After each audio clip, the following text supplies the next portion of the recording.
गुरु प्यारी साध संगत जी, आप सभी को प्यार भरी राधा स्वामी जी।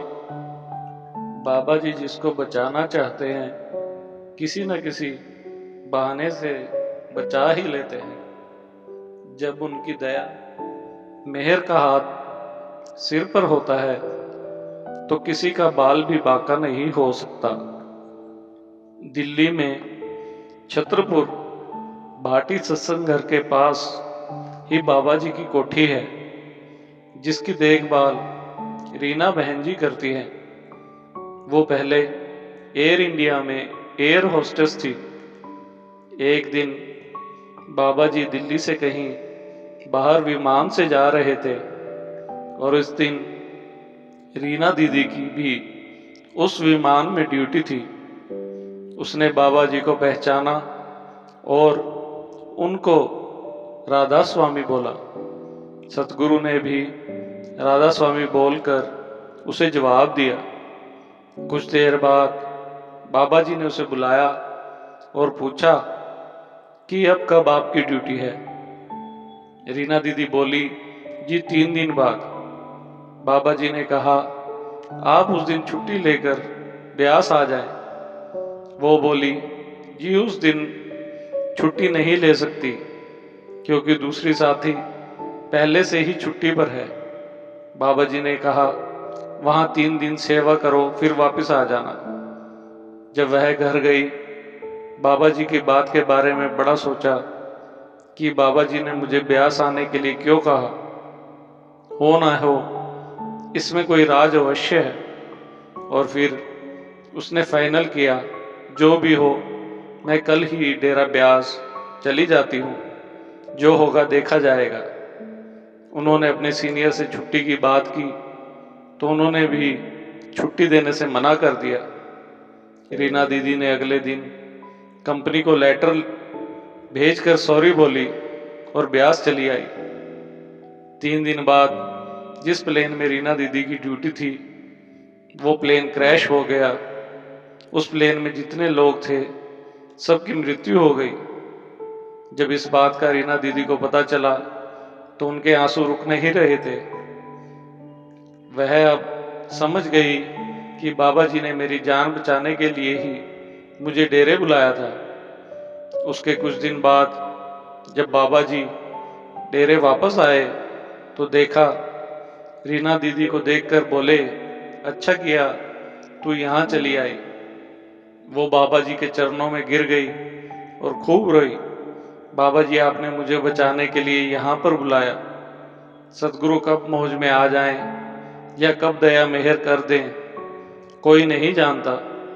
बस हमें अपना बर्तन साफ रखने की जरूरत है। रीना दीदी दिल्ली में बाबा जी की कोठी की देखभाल करती है और उसके बाद उन्होंने अपनी ड्यूटी से इस्तीफा देकर घर वालों को छोड़कर हमेशा के लिए बाबा जी की शरण में आ गई और सेवा में लग गई। ऐसे प्यारे सतगुरु का जितना शुक्र करे कम है। इसके साथ ही एक छोटी सी साखी और है। एक बार लुधियाना में किसी दुकान से किचन का सामान लेने गया।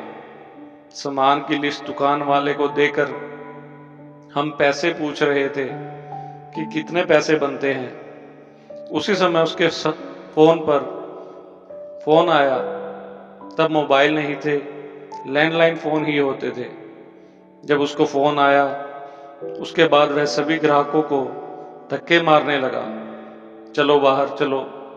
हमने पूछा, भाई क्या हुआ है, क्या कोई इमरजेंसी आ गई है। उसने सबको धक्के मारकर अपनी दुकान से बाहर निकाल दिया और ताला लगाकर जल्दी जल्दी कहीं पर चला गया। हमने जो सामान लेना था पास वाली दूसरी दुकान पर चले गए और उससे पूछा, भाई तुम्हारे पड़ोसी को कहीं से कोई फोन आया था। उसके बाद उसने धक्के देकर हम सबको अपनी दुकान से बाहर निकाला और ताला लगाकर कहीं चला गया। क्या यह आदमी पागल है? इसको तो ग्राहक से बोलने की तमीज भी नहीं। इसकी दुकान आज नहीं तो कल बंद हो जाएगी। वह दुकान वाला भाई बोला, भाई साहब, यह राधा स्वामी है।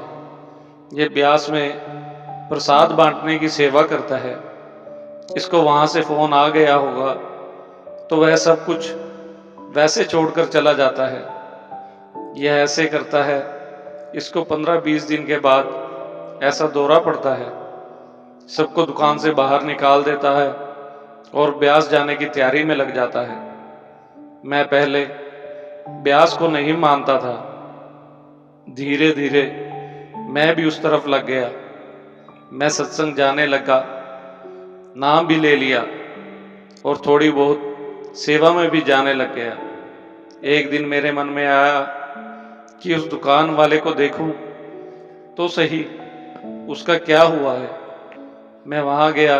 पहले तो एक छोटी सी दुकान थी, वहां पर एक बहुत बड़ी दुकान बनी हुई थी, शॉपिंग मॉल की तरह। पहले तो वह खुद काम करता था, अब 20-25 लड़के काम पर लगे हुए थे। पैसे लेने और बिल बनाने के लिए भी उसके पास लड़के लगे हुए थे। वह तो बस बैठा बैठा सब देख रहा था। यह सब उस कुल मालिक की दया से होता है। ना मेहनत से कुछ होता है, ना दिमाग से कुछ होता है, उसकी एक नज़र से ही होता है। ढंग से लूट लो या प्यार से लूट लो, जितनी सेवा करनी है कर लो। शरीर का पता नहीं कब जवाब दे जाए। मालिक की मौज में रहो। गुरु का दामन और गुरु का दर किस्मत से नसीब होता है। जिनको मिली उनकी रहमत, वह कितना खुश नसीब होते हैं। जो सफ़र की शुरुआत सतगुरु के नाम से करते हैं, वह मंजिल को पार करते हैं। बाबा जी की संगत का तो रास्ते में भी इंतजार करते हैं। मत छोड़ना बाबा जी का दामन, वरना दुनिया की ठोकर खाएगा। कोई नहीं होगा संगी साथी, अकेला रोएगा कुर्लाएगा। एक बार आकर झुका दे तो सर को बाबा जी को चरणों में, पलक झपकते ही तेरे मुकद्दर का स्वरूप बदल जाएगा। इसी के साथ ही मिलते हैं अगली साखी में। राधा स्वामी जी।